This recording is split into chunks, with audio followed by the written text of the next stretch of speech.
Olá pessoal, bem-vindos ao nosso primeiro episódio do podcast. Hoje a gente está aqui com um candidato à direção-geral do Campos Dourados, professor Ricardo. A gente vai conhecer melhor ele hoje com algumas perguntas e ele vai fazer a apresentação das suas propostas. Boa tarde, Vitor. Boa tarde, Jô. Boa tarde, pessoal que está assistindo esse dia histórico da estreia do podcast. O primeiro podcast do primeiro jornalismo. podcast. Muito feliz de poder estar aqui nesse dia tão importante. Antes da gente começar, a gente queria primeiro agradecer pela sua presença. A gente está primeiro falando da sua trajetória no IFMS e como que o senhor vai conduzir a sua gestão. Minha trajetória no IFMS, ela não foi assim totalmente planejada, né? Minha esposa, observando a correria que eu tinha enquanto um profissional de TI, eu estava trabalhando como consultor, viajando bastante pelo Brasil, mas eu tinha filhos pequenos, né? E aí ela do nada falou, olha, inscrevi você para ser professor do IF. E aí que eu fui ver o que era o IF. Então, não foi assim totalmente planejado, mas foi uma coisa assim que quando eu fui ver o que era o IFMS e qual que era a carreira de ser um professor dessa instituição, aí fiz a prova, foi em 2010. Em 2012 eu assumi no campus Ponta Porã como professor de informática e muitas coisas aconteceram. No site eu escrevo um pouquinho sobre, no site profricardo.com.br, eu escrevo um pouquinho sobre isso, porque eu acho importante mesmo, assim, quando se vai fazer uma eleição para diretor-geral ou para reitoria, no caso, saber também um pouco da vida da pessoa, né? De onde veio, quem é, qual é a formação. E aí, em 2012 eu assumi como professor em Ponta Porã, fiquei lá muitos anos. E a minha formação mudou por causa do IFMS. Então, eu formado em Ciência da Computação, bacharel. Uma especialização eu tinha feito em melhoria de processo de software. E aí, como professor, aconteceu algumas coisas que me levaram a fazer o meu mestrado em educação e o meu doutorado em educação, voltado para tecnologia assistiva, que é tecnologia para pessoas com deficiência. E porque eu tive um aluno cego em Ponta Porã, e aí a minha formação toda foi para essa área, né? E até hoje atuo nisso. Hoje eu sou o desenvolvedor do projeto Boca Web, né? E muitos alunos já participaram, nós temos mais de 300 colaboradores hoje. Mas assim, Ponta Porã, fiz meu mestrado, comecei o doutorado, aí eu vim removido para o IF Dourados em dezembro de 2016. Novembro, dezembro de 2016, já no finalzinho do semestre. Aí 2017, 2018, finalzinho de 2018, no meio do ano, eu saí para terminar meu doutorado, né? Então, eu saí por 1 ano e 7 meses, e assim que eu terminei o doutorado, voltei e já assumi a coordenação do curso técnico de informática para a internet. Entramos um mês depois na pandemia, e aí tudo que envolveu toda a equipe do IF para a gente passar por esse momento tão difícil, né? E recentemente mesmo, eu comecei a pensar, e conversando com colegas, conversando com vários amigos aqui, pessoas, de me colocar à disposição para concorrer ao cargo de diretor-geral. Eu tinha tido já uma experiência em gestão em Ponta Porã, como diretor de ensino, num tempo bem curto, né? Era um mandato tipo tampão até a próxima eleição, mas eu não concorri na eleição de lá porque eu já estava tudo certo na minha cabeça de vir para Dourados e não quis continuar por lá. Mas pensando em dar uma mobilizada, sabe, em fazer as pessoas se animarem um pouco mais, principalmente ter o comprometimento das pessoas participarem dos eventos, participarem dos projetos e fazer uma gestão participativa, democrática. Então eu coloco meu nome à disposição para ser diretor-geral do IFMS Campos Dourados. Perfeito. A gente recebeu muitas perguntas no nosso Instagram. Para quem não segue, inclusive, @jornalismo.ifmsdr. A gente também colheu nos corredores com os estudantes falando com a gente. E vamos começar com a primeira pergunta. Ótimo. Olá, eu sou Jo, estou aqui representando a comunidade estudantil. E a primeira pergunta que gostaríamos de fazer é sobre seus objetivos principais como diretor-geral e quais são as suas prioridades para o primeiro ano de gestão. Prioridades para o primeiro ano de gestão é estar muito presente no campus. A minha prioridade para o primeiro ano de gestão, para o primeiro mês, no caso eu vou ter que remarcar minhas férias, né? Porque se eu for eleito, o professor está em férias e eu tiro muita onda, sempre tirei muita onda, né? A respeito das nossas férias, então dessa vez eu não vou, eu vou pensar em buscar, em remarcar as férias e primeiros minutos, primeiros dias é conhecer todos os processos, né? É conhecer todas as documentações, total autonomia para o diretor de administração. Eu fiz o convite para o Danilo, seu diretor de administração. Mas, assim, tomar pé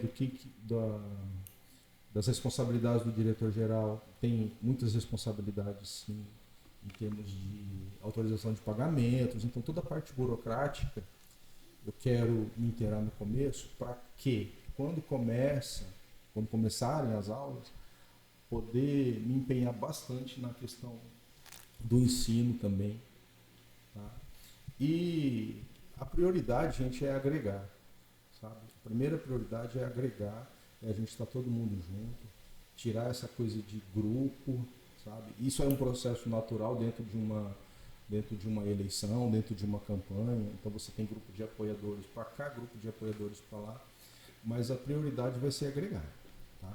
Juntar o pessoal, já apresentar um calendário e já tentar envolver todo mundo num calendário bacana, já fazer o planejamento das ações, priorizar aquilo que a gente quer construir, né? Todas as propostas, bloco C, equipar com armários, sabe?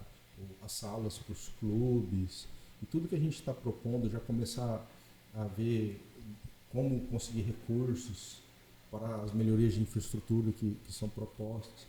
Então, um primeiro ano muito presente, sempre priorizando o ensino, tá? Mas também não nos cuidando das questões administrativas e de representatividade, né? Porque um diretor-geral ele precisa ter representatividade junto com outras instituições e o poder público também.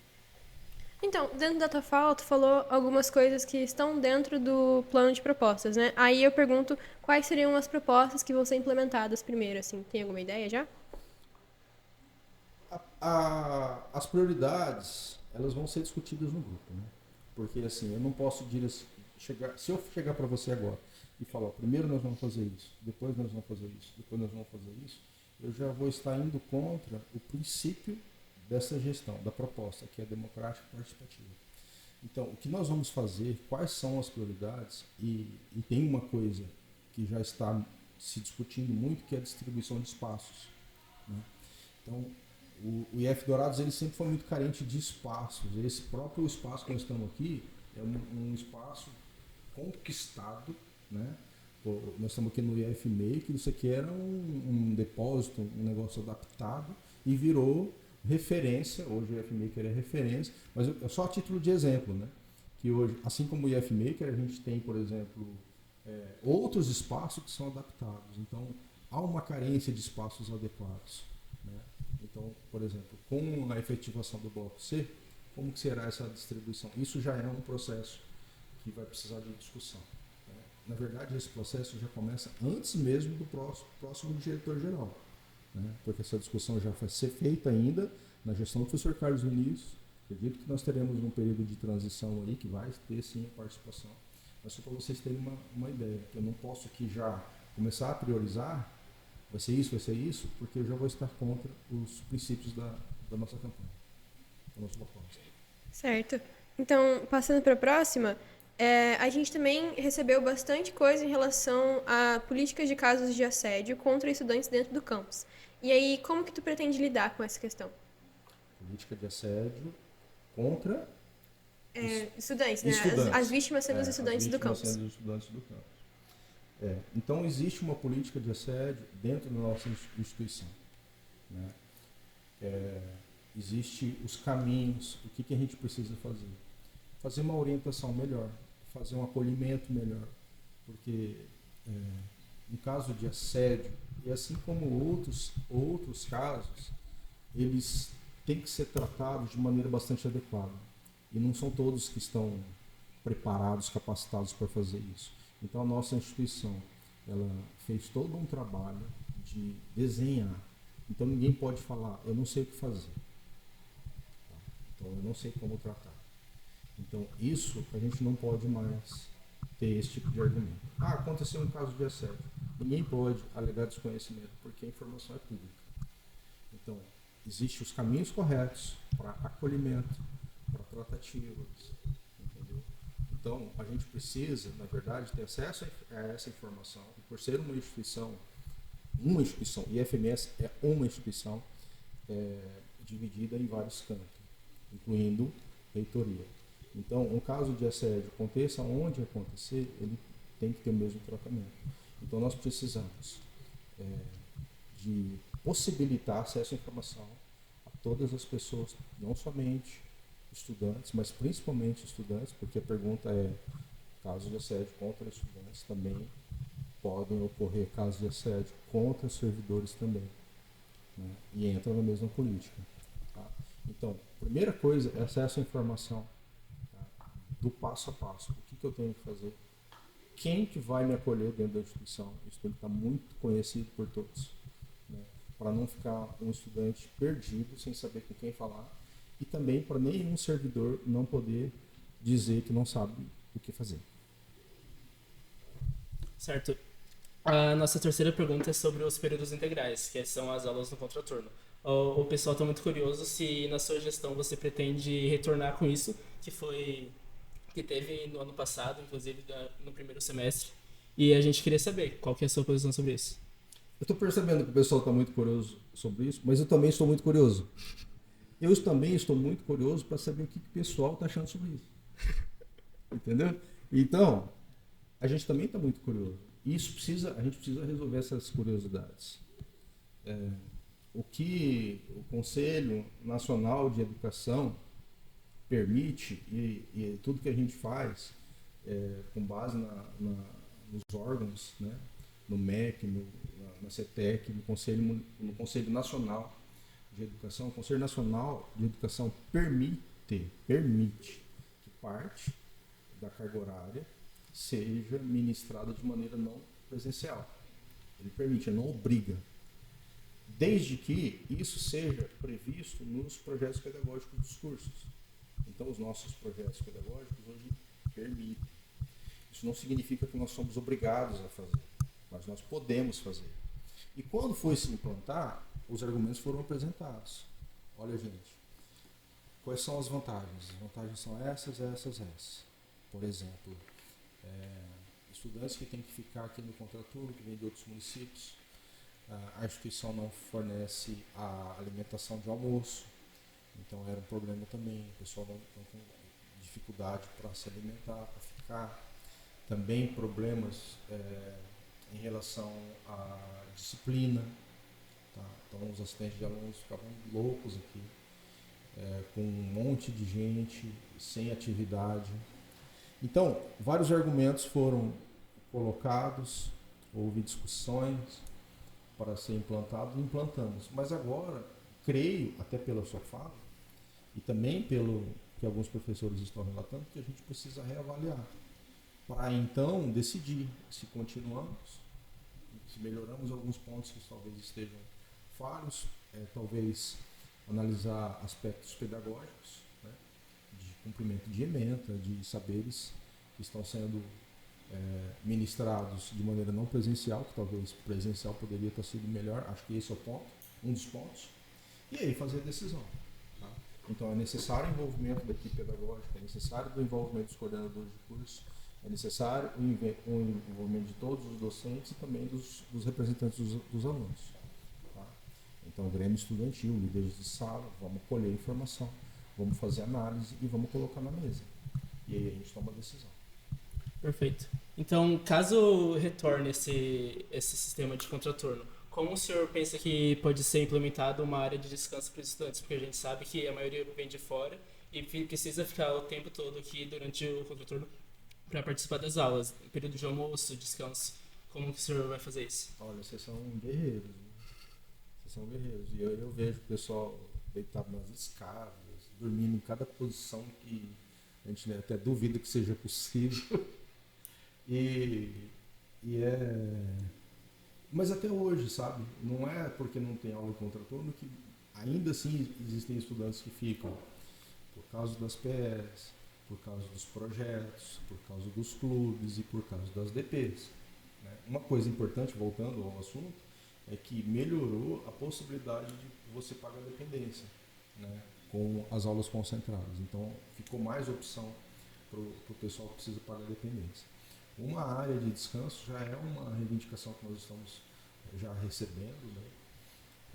E aí, dentro daquilo que eu já tinha falado sobre o pensamento da distribuição dos espaços, né, a discussão sobre a discussão dos espaços, o Grêmio Estudantil, líderes de salas, vão ser chamados também para trazer as demandas e para a gente discutir isso junto. Tu tinha falado que ainda vai ter algumas reuniões, né? Vai ter um período de transição para a nova direção. Então, eu pergunto se o recolhimento dessas informações em relação às vantagens e desvantagens do contraturno, ser presencial ou IAD, vai ser feito ainda esse ano ou não. Sabe dizer? Gostaria que sim, e como coordenador de curso já estou propondo, né? Acho que não vamos ter dificuldade de fazer essa discussão. O pessoal acredito que vai ser bem aberto para fazer essa conversa. Mas se a gente quer já definir para o ano que vem, a discussão tem que ser feita ainda nesse ano, nesse semestre. Tá? Então vale sim, já conversei, agora estou falando não como candidato, mas como coordenador de curso, já tinha conversado com a equipe pedagógica, já trazido que a gente tem necessidade de fazer isso. E gostaria muito que a equipe pedagógica, até por se tratar de questões pedagógicas, de que se realmente estamos cumprindo os objetivos pedagógicos, que são um dos aspectos. Né? Então, o pedagógico é um dos aspectos. Tem outras questões também, né? Principalmente a questão social. Tá? Mas então, e como a equipe da UNGED também atende questão social, questão pedagógica, eu acho que junto com as coordenações de curso e os representantes dos estudantes, a gente pode fazer essa discussão esse ano. Acho que vai ser super aberto para fazer isso. Certo. Outra questão também, que é um ponto muito forte aqui no nosso campus, é a robótica, né? E aí desperta muito interesse entre os alunos de quais seriam os teus planos para o futuro desse projeto. Bom, eu fiquei muito satisfeito em saber que nós temos mais um professor envolvido com a robótica, que a robótica é um projeto maravilhoso. Eu acompanho equipes de robótica desde o campus de Ponta Porã. A robótica é uma tradição muito legal já na nossa instituição, não é uma coisa assim específica do F Dourados. Acho que todos os campos têm equipes de robótica, uma coisa que mexe muito com o campus, né, e com a instituição toda. Projeto muito bacana. Conheço egressos desde Ponta Porã que participaram de grupos de robótica e isso agregou muito, muito, muito na formação deles. Hoje são profissionais que estão aí no mundo do trabalho e eles sempre dão o testemunho de como foi importante esses momentos da robótica. Já existe a reivindicação do pessoal da robótica para melhorar a estrutura, já existe uma estrutura hoje, né? Mas o pessoal fala, olha, quando monta 3 pistas, já não cabe mais. Então a quarta nem pensar, e já tem mais de 3 grupos, né? Então estão reivindicando espaços maiores. E a minha resposta sempre é essa. A reivindicação de espaços vai ser discutida de maneira democrática, todo mundo trazendo quais são as demandas e a gente olhando os espaços. Modular 1, modular 2, modular 3. O tamanho hoje da robótica está esse, precisa de mais metros quadrados, onde que pode comportar isso. Tá? Então, mas eu falava assim, até quando foi na reunião na quadra, não lembro se foi de manhã ou de tarde, eu falei, olha, só tem o Jonas. E continua só tendo o Jonas, mas agora a gente também tem o professor Marcelo, que veio para agregar também, que já trabalhava com robótica lá no campus que ele veio para cá. Então, com isso, aumentam as possibilidades também, né, de mais tempo, de mais dedicação de professores. E aí a gente vai também apoiar na aquisição de mais equipamentos e principalmente hoje que está sendo a questão, né, do espaço mais adequado. Certo. E aí, outra questão também bastante requisitada pelos estudantes é a possibilidade de construção de vestiários e armários para os alunos. Como que fica o planejamento? É possível? São duas coisas, né? Os armários, tá no meu plano de gestão, aquisição de armários, e eu a princípio visualizei esses armários lá no bloco C, que é onde os estudantes já vão ficar, que seriam instalados nas paredes, talvez um lado só, tá? Mas imagino os armários ali no bloco C. Não tem recurso carimbado para isso, não tem uma licitação em andamento, pelo menos até onde eu saiba, tá, gente? Porque até então eu sou o coordenador do curso, não tenho acesso a todas as informações. Tá? Mas está no meu plano de gestão essa distribuição de armários. Não sei se a gente conseguiria disponibilizar armários para todos, absolutamente todos, ou se a gente poderia atender alguns. Tá? E aí um critério que eu estou usando seria atender as pessoas que moram nos municípios ou que já estão, que ficam mais, porque aí tem que carregar mais coisas e tal. Tá? Então, mas a gente tem critérios bem definidos, sabe? Bem discutidos. Isso é uma coisa. E vestiários a gente tem um espaço onde seriam esses vestiários. Houveram ideias, croquis, desenhos no passado de ficarem vestiários ali no fundo da quadra, do lado de dentro aqui da quadra. Então ali já tem todo aquele espaço de calçada ali, que já está. Então ali é um espaço para vestiário, mas vestiários adequados. Né? Estava até conversando com o professor Jack, ele falou que não quer que faz qualquer coisa. Faz ali um banheiro, chama de vestiário. Não, vestiário mesmo, com capacidade para bastante gente, que possa terminar um treino e todo mundo ser atendido, sabe? Então ali seria um espaço para vestiário. E aí recursos para isso vai ter como correr. Vão para Brasília, vão para o Ministério dos Esportes, vão para o Ministério do Planejamento, ou emendas parlamentares, recursos de prioridade junto à reitoria. Né? Mais uma vez, as prioridades elas vão ser discutidas junto com o grupo todo. A não ser que tenha verba carimbada. O que é verba carimbada? Conseguiu-se dinheiro no Ministério dos Esportes para a construção de quadras / vestiários. Então, esse dinheiro não vai ser usado, por exemplo, para auditório. Tá? Então, se o recurso já for conseguido, já for definido, não significa que nós pulamos prioridade. Tá? Às vezes a gente tem até uma prioridade maior, mas o recurso que a gente conseguiu é para um outro tipo de projeto. Tá? Então, isso tem que ser levado em consideração também. Perfeito. Uma coisa que tem sido muito bem discutida na campanha dos candidatos à reitoria é a questão da internacionalização e o intercâmbio entre campi ou países dentro dos estudantes. A gente queria saber do senhor se seria possível trazer isso para o nosso campus. Nós já temos, né? A internacionalização é uma coisa que não depende do campus, então é uma coisa da rede. Então, a internacionalização, no caso, vagas para intercâmbio, a gente recebe a informação, olha, rede, e aí o IF está dentro da rede. Nós temos um edital aberto para isso. Então, qual que é a nossa missão? Existe um grupo dentro da nossa instituição para trabalhar isso. Principalmente a divulgação e apoio a quem se interessa. Então, primeira coisa, a gente tem que ter acesso à informação. E acesso à informação é uma coisa primordial. Por isso que a gente precisa ter aqui, nós estamos propondo um site de oportunidades, para que a gente não perca nenhuma oportunidade por falta de acesso à informação. Né? Porque a linguagem dos editais é uma linguagem não muito acessível. Então a gente precisa possibilitar para todos terem acesso a todas as informações e a internacionalização é um tipo de oportunidade. Assim como vagas de estágio, oportunidade, vagas de monitoria, todas as oportunidades. Então um site de oportunidades. Primeira coisa, acesso à informação. Segunda coisa, suporte para os interessados, né? Para destrinchar esses editais, fazer as documentações, por exemplo, o diretor-geral, em muitos casos, precisa fazer uma carta de recomendação, né? Dependendo para onde e aí fazer essas recomendações, ver com os coordenadores de curso se precisa também. Teve um estudante que saiu catando recomendação de todo mundo, do DIRG, do coordenador de todo mundo, entendeu?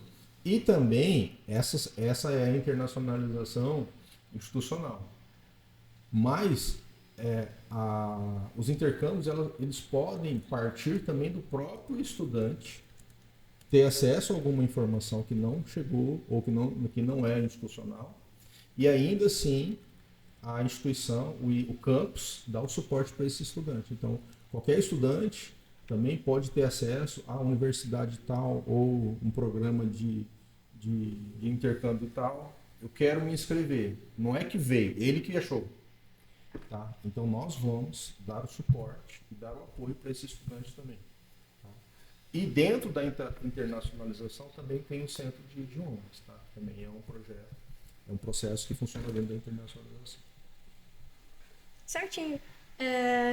Dentro das tuas propostas, a gente tem algumas, né? E acho que a principal delas é a dos armários, que a gente já perguntou aqui. Só que entra a questão de que, tipo assim, lá tá escrito estudar a possibilidade da implementação dos armários. Aí, a gente gostaria de saber como que seria feito esse estudo. Seria em relação a ver a questão de orçamento? Como que seria feito o estudo dessa possibilidade? Primeiro projeto. Né? Quais são os tipos de armário, que tipo de material?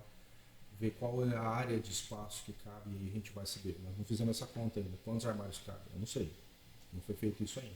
Então, onde seriam instalados? Então a gente vai ver. Tem um modelo tal de tantos metros, tantos centímetros, altura e largura. Então a gente consegue colocar tantos armários. Esse é o primeiro passo. Qualquer coisa que a gente vai implementar, é necessário ser feito um projeto. Tá? Então, buscar orçamento com o fornecedor, especificação técnica, tal. Ok, aí já começar a trabalhar no processo e já buscar recursos. Reitoria, tem recurso? Tem. Não tem. Brasília, deputado, não sei. Conseguiu o recurso, mas hoje, às vezes você perde recurso por não ter projeto. Então, a primeira coisa é ter o projeto. Então, nós temos um projeto de armários com objetivo, com especificação, com custo. Tá? Então, a partir de um projeto escrito, aí a gente consegue ir atrás do recurso. Porque também não adianta eu conseguir a reitoria, ok, Ricardo, temos aqui tantos mil para armário. Dá, se eu não fiz a lição de casa de ter o projeto pronto, eu não vou saber nem responder se é suficiente ou não. Tá? Então, quando eu coloco estudar a possibilidade, é porque eu não quero ser politiqueiro e falar implantar, compromisso de implantar, porque pode ser que não consiga. E é meio complicado eu falar disso dentro do processo eleitoral, mas eu não quero mentir. Tá?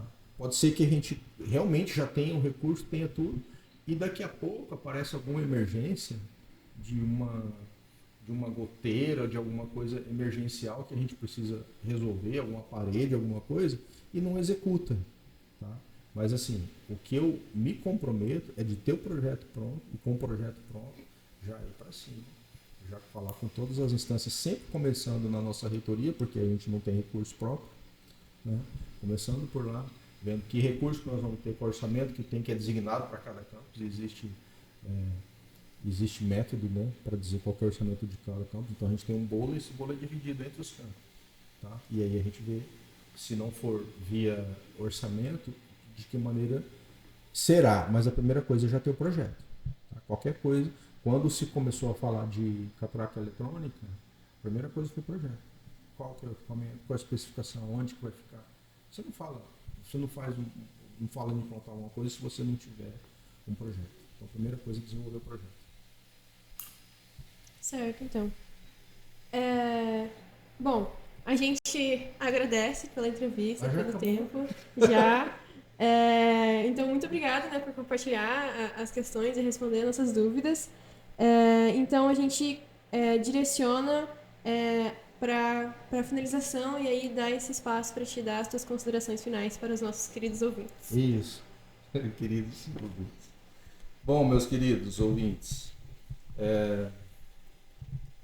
quero novamente agradecer a todos que foram tão respeitosos nesse processo de campanha, uma coisa da nossa democracia, é uma coisa da nossa instituição.